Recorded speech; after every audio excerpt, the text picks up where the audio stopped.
네, 글로벌 주요 경제 지표와 이슈 점검해보는 시간이죠. BS투자증권 리서치센터 홍순표 부장과 함께하겠습니다. 안녕하세요. 네, 안녕하세요. 네, 지난주 알코올을 시작으로 어닝 시즌이 시작됐습니다. 실적과 관련해서 저희가 주목해봐야 할 변수 어떤 것들이 있나요? 예, 역시 실적이 얼마만큼 예상치에 부합하는지 그 여부 상당히 좀 중요할 것 같은데요. 일단 지난주에 개막된 4, 4분기 어닝 시즌 이번 주 들어서 이제 국내외적으로 본격적으로 이루어지면서 과연 증시의 상승 모멘텀이 되어줄 수 있을지 여부에 주목을 하셔야 되겠습니다. 일단 미국 쪽에서는 알코아가 예상에 부합하는 흑자 전환의 성공을 함에 따라서 이번 어닝 시즌에 대한 기대감, 일단 3, 4분기보다 더 괜찮을 것이라는 전망이 어느 정도 힘을 받으면서 그 기대감이 점증을 하고 있는 상황입니다. 그렇지만 작년 4, 4분기에는 허리케인 샌디가 있었고요. 또 재정절벽 협상이 또 그 불확실성이 있었기 때문에 그 어느 때보다도 그 불확실성 요인들이 많았다는 점에서 이번 실적을 공개하는 기업들의 실적 실제치는 예상과 크게 다를 가능성도 여전히 배제할 수는 없다라고 볼 수 있습니다. 특히 이번 주에는 미국에서 JP 모건이라든지 뱅크 오브 아메리카 또 시티그룹, 모건 스탠리 등과 같이 금융주를 비롯해서 또 인텔이라든지 GE 등과 같이 대형 기업들의 실적이 공개될 예정이기 때문에 이들 기업에 주목하면서 일단 변동성 확대 가능성에 대해서도 다소 좀 경계를 할 필요가 있어 보입니다. 실제로 지난 주말에 웰스파고의 작년 4, 4분기 순이익이 전년 동기보다 무려 24%나 개선된 서프라이즈에 가까운 실적을 공개했음에도 불구하고 미국 증시에는 그다지 뚜렷한 호재로 작용하지 못했다는 것은 그만큼 투자자들이 이번 주에 집중적으로 예정된 금융주들의 실적 결과를 확인할 필요가 있음을 인지하고 있음을 반증하는 것이라고도 볼 수 있겠습니다. 반면 이번 주에는 지난주에 비해서 경제지표들의 발표가 다수 예정이 되어 있는데요. 일단 이들 경제지표들은 어닝 시즌에서 비롯될 수 있는 변동성 확대 가능성을 제한하는 그런 좀 안정판이 되어줄 것으로 기대가 되고 있습니다.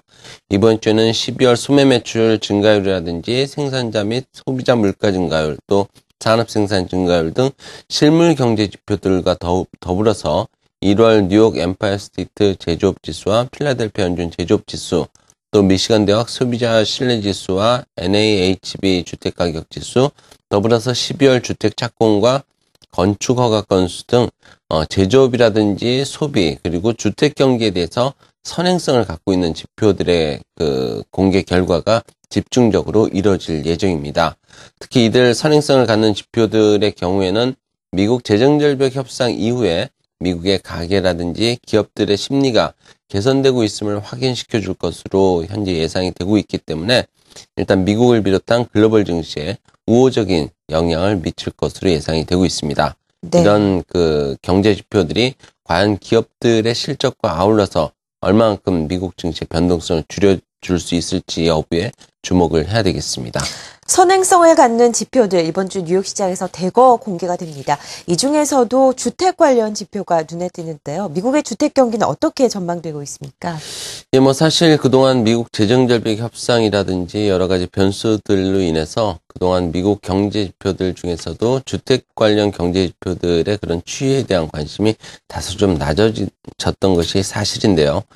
그렇지만 변함없이 올해도 미국 경제 성장세의 중심에는 주택과 관련된 경기 부분이 상대적으로 중요한 변수로 작용할 것으로 예상이 되고 일단 전망 자체는 어느 정도 기대감을 가져볼 수 있게 하고 있습니다. 현재 같은 경우도 미국의 주택은 그 판매는 물론이고 건설도 매우 양호한 수준을 나타내고 있습니다. 미국의 신규 주택 판매라든지 기존 주택 판매의 경우에는 작년 11월에 연간 그 542만 호가 판매되면서 주택 구매에 대한 보조금 지급의 종료를 앞두고 주택 판매가 일시적으로 급증했던 지난 2009년 11월 이후 3년 만에 최고 수준의 증가세를 기록을 하고 있습니다. 신규 주택 착공 건수도 지난 2008년 7월 이후에 최고 수준을 기록하는 등 주택 건설 경기도 상대적으로 뚜렷한 회복세를 나타내고 있습니다.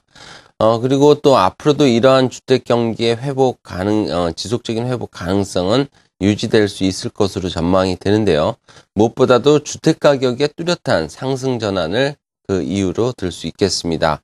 주택 가격이 작년 2월부터 10월까지 9개월 연속 상승함에 따라서 주택 잔여 가치가 증가하면서 모기지 연체가 감소하는 이런 선순환 구조가 뚜렷하게 나타나고 있고요. 앞으로도 이런 선순환 구조의 지속 가능성은 미국 경기의 안정판이 되어줄 수 있을 것으로 예상을 해볼 수 있겠습니다. 네. 그리고 또 정책적으로 양적 완화가 계속해서 지속이 됨에 따라서 최근 30년 만기 고정 모기지 금리가 연 3.3% 내외로 사상 최저 수준을 기록을 하면서 미국 주택 시장에 대한 매력도 한층 높여주고 있습니다. 작년 7월 이후에 또한 고용 증가 폭이 뚜렷하게 확대되면서 고용 회복세가 이어지고 있다는 점, 가계의 소득 증가를 가능하게 해준다는 점에서도 주택 수요에 대한 그런 증가세를 이어가게 할 것으로 예상을 해볼 수 있습니다. 현재 미국 가계의 그 주택 구입 능력 지수는 역사적으로 상대적으로 높은 198 정도를 기록을 하고 있는데요. 그만큼 주택 구매 여력이 확충되고 있고, 이런 부분들은 주택 수요의 증가에 상대적으로 긍정적인 시그널이라고 볼 수 있겠습니다.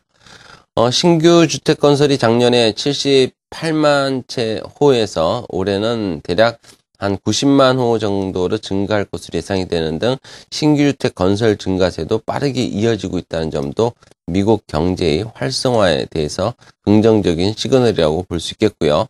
일단 주택 투자 증가율이 작년에 한 10% 내외 정도에서 올해는 15% 내외 정도로 증가할 것이라는 전망이 대종을 이루고 있다는 점, 그만큼 미국 경제 성장에 대한 기여도 주택 부분이 크게 기여할 수 있다는 그런 긍정적인 시그널인 만큼 올해 역시 주택 관련된 경제 지표들에 계속해서 주목을 하면서 미국 경기 회복 지속 가능성에 주목을 하면서 좀 미국 증시에 대해서 긍정적인 시각을 가져볼 수 있을 것으로 전망이 됩니다. 네, 미국 경제의 안전판 역할을 할 이 주택 관련 지표들에 대한 전망 자세하게 들어봤습니다. BS투자증권 리서치센터 홍순표 부장과 함께했습니다. 말씀 고맙습니다. 네, 감사합니다.